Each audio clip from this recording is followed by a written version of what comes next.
বলেছিলাম না এটা দিয়ে এক থালা ভাত খেয়ে নেওয়া যায় আর অন্য কিছুই লাগবে না। তো চলো বন্ধুরা দেখে নিই চাল কুমড়োর একটা নতুন রেসিপি। তো সঙ্গে থাকো, দেখতে থাকো চাল কুমড়োর একটা নতুন রেসিপি। আর তোমরা কে কে জানো এই রেসিপিটা, চলো দেখতে থাকো আমি কি করছি।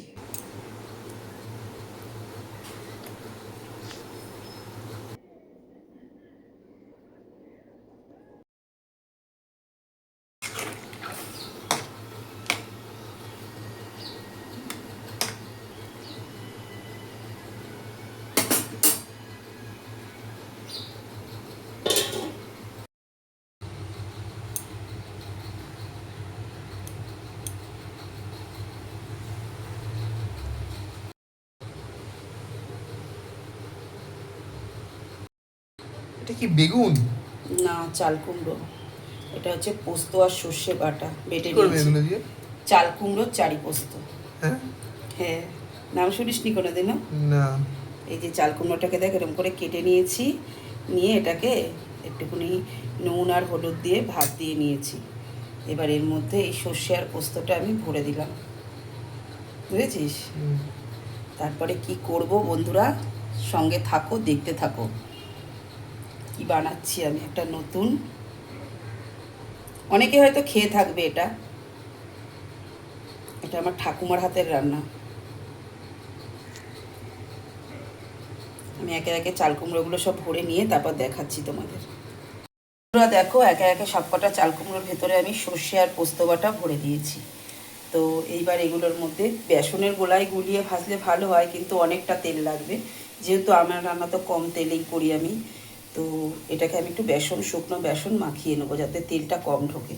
তো করে নিয়ে তারপর দেখাচ্ছি তোমাদের আমি তারপরে কি নেক্সট স্টেপটা কি হলো। বেসন দিয়ে একটু এরমভাবে ওপর দিয়ে আলতো করে মাখিয়ে নিলাম যাতে তেলটা বেশি এর মধ্যে না ঢুকে যায়। এটাকে বেসনের গোলায় চুবিয়ে ভেজে খেলে আরও দারুণ লাগে। তেলটা আছে, তো এক এক করে আমি এবার এগুলো দিয়ে দেবো।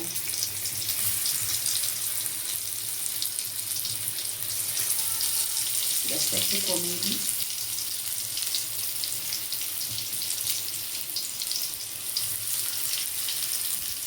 ফুটে থাক এটা, তারপর দেখাচ্ছি কেমন হলো।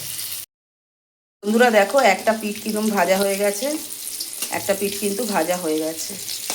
তো ওই জন্য আমি উল্টিয়ে দিয়েছি। এইভাবে দুটো পিঠই ভালো করে ভেজে নেবে। এটা এরমভাবে ভাজাও খেতে পারো, কিন্তু আমি এটাকে আর একটু অন্যরকম করব। তো দেখতে থাকো সঙ্গে। এই ভাজা অবধি ঠাকুমার রেসিপি ছিল, তো বাকি যেটা করব ওটা সম্পূর্ণ আমার নিজের রেসিপি। সেটাও আমি নিজে নিজেই করেছি। তো করতে থাকি, তারপর তোমাদের দেখাচ্ছি কেমন হলো, তোমরা দেখে বলবে। সব কটা কিন্তু আমি ভেজে নিয়েছি। তো এটা এইভাবেও খাওয়া যায়, গরম গরম ভাতের সাথে এটা এইভাবেও খাওয়া যায়। তো এত অবধি ছিল ঠাকুমার রেসিপি। এবার বাকিটা আমি নিজে অ্যাড করব। তো কি করি দেখতে থাকো। তো এটা কিন্তু এইভাবে খেতে কিন্তু দারুণ লাগে। তো দেখো এরপরে কি করি আমি। কড়াইতে এই যে তেলটা রয়ে গেছে, তো তেলটা একটু কম হলেও ভালো হতো, একটু রয়ে গেছে আর কি করব। এর মধ্যে একটু কালো জিরা সম্বার দেবো, দিয়ে ওর মধ্যে একটু টমেটো আর পেঁয়াজ আমি দিয়ে দিলাম। আর দিয়ে পেঁয়াজের কাঁচা গন্ধটা যতক্ষণ না যায় একটু নাড়াচাড়া করে নিলাম। আর নুন আর হলুদ তো অবশ্যই দিতে হবে। নুনটা অবশ্যই দেখে দিতে হবে, কারণ সর্ষেটা বাটার সময় কিন্তু সর্ষের মধ্যে আমি একটু নুন দিয়েছিলাম। তো নুনটা আর নুন দিয়ে যেহেতু চাল কুমড়োগুলোকে সেদ্ধ করেছি, তো নুনটা অবশ্যই একটু দেখে বুঝে দিতে হবে। ওটা নিজের আন্দাজ মতো নিজেকে দিতে হয়। তো পেঁয়াজটা মোটামুটি লাল লাল করে ভাজা হয়ে এসছে। তো এবার আমি এর মধ্যে দিয়ে দেবো একটু হলুদ আর অল্প নুন দিয়ে দিয়েছি। তো মোটামুটি মশলাটা আমার কষানো হয়ে এসছে। এটা তোমরা চাইলে শিলে বেটে নিতে পারো বা মিক্সিতে বেটে নিতে পারো। আর আমি যেহেতু মিক্সিটা খুব একটা ইউজ করি না, তো আমি হাতে প্রেসারেই ঘষে নিয়েছি। আর এইদিকে এই যে বেঁচে থাকা যে পোস্তটা সর্ষেটা আছে, আমি এবার এটা এর মধ্যে দিয়ে দেবো, দিয়ে দেখাচ্ছি তোমাদের কেমন হবে। সেটা দিয়ে দিয়েছি। সর্ষে যেহেতু আছে ওই জন্য আর বেশি নাড়াচাড়া করব না। পেঁয়াজটা মানে যেহেতু আমার পেঁয়াজটা ওদিকে কষানো হয়ে গেছে, তো এইবার আমি জলটা দিই। তোমরা চাইলে পেঁয়াজটা নাও দিতে পারো, আমি দিলাম। নিরামিষের দিনে করলে পেঁয়াজটা নাও দিতে পারে। তো এবার আমি এই জলটা দিয়ে দেবো, বাটি ধোয়া জলটা দিয়ে দিলাম। আর একটু জল দেবো, কারণ বাতাসার গুঁড়ো দিয়ে দিলাম আমি। তোমরা চাইলে চিনি ইউজ করতে পারো, আমি তো চিনি ইউজ করি না, তোমাদের তো আগেই বলেছি। তো দিয়ে দিলাম। আর এবার একে একে এই চাকতালগুলো দিয়ে দেবো। চাল কুমড়োর চাকতাল পোস্ত।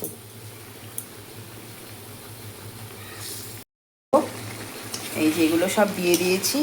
এটা একদম পুরো শুকনো শুকনো মাখা মাখা হয়ে যাবে, তারপরে আমি নামিয়ে দেবো। আর এর মধ্যে একটু কাঁচা সর্ষার তেল চাইলে দিয়ে দিতে পারো, যেহেতু আমি তেলটা কম দিয়ে করব। আর বড়ো ছেলে বেশি তেল দিলে খেতে চায় না, তাই জন্য আমি আর সর্ষের তেলটা দিলাম না। আর আমি পোস্ত বাটার মধ্যেই কাঁচা সর্ষের তেল দিয়ে দিয়েছিলাম দেখে আমি আর দিলাম না। এর প্রতি একটু কাঁচা সর্ষের তেল ছড়িয়ে দিলে পরে না, এটার টেস্টটা কিন্তু আরও দারুণ লাগবে। একবার বানিয়ে খেয়ে দেখো, সত্যি বলছি দারুণ লাগবে। তখন দেখবে এটাই বারবার বানিয়ে খেতে ইচ্ছা করছে। চাল কুমড়োর ঘন্ট খাওয়ার থেকে তখন মনে হবে যেন এটাই খেতে ভালো লাগবে। আর ওইরকম ভাজা করেও ওটাও সর্ষে বাটা ভেতরে ভরে ওরকম ভাজা করেও ওটা খেতে পারো, ওটাও কিন্তু দারুণ লাগে। আর এই গ্রেভি দিয়ে কেমন লাগে, এই সর্ষে পোস্ত দিয়ে করে খেয়ে দেখবে, দারুণ লাগে একদম। তো নামিয়ে দেখাচ্ছি কেমন হলো তোমাদের। ঝোলটা মোটামুটি শুকিয়ে গেছে, একদম শুকিয়ে গেছে, পুরো তেল তেল মতো একদম বেরিয়ে এসছে। তো এবার আমি এটাকে নামিয়ে ফেলবো। এটা দিয়ে কিন্তু এক থালা ভাত একদম খেয়ে নিতে পারবো, এত টেস্টি লাগে খেতে। তো নামিয়ে ফেলছি, দেখো কিরকম হলো। সর্ষে পোস্ত যেটার মধ্যে থাকে সেটা তো খেতে দারুণই লাগে, তাই না বন্ধুরা? দেখো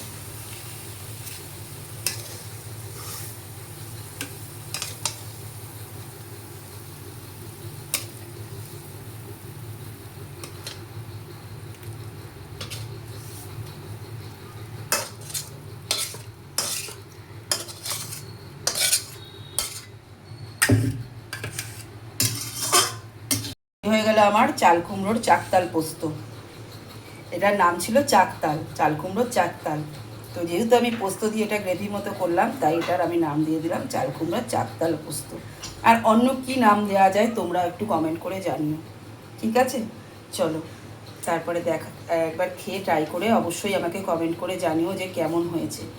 আর যদি এটাকে মনে করো পরে করবে, এটা সেভ করে রেখে দিতে পারো, ঠিক আছে? চলো টাটা, দেখা হবে আবার অন্য নতুন ভিডিওতে। ততক্ষণ আবার অন্য কোনো নতুন রেসিপি নিয়ে আসবো। ততক্ষণ টাটা।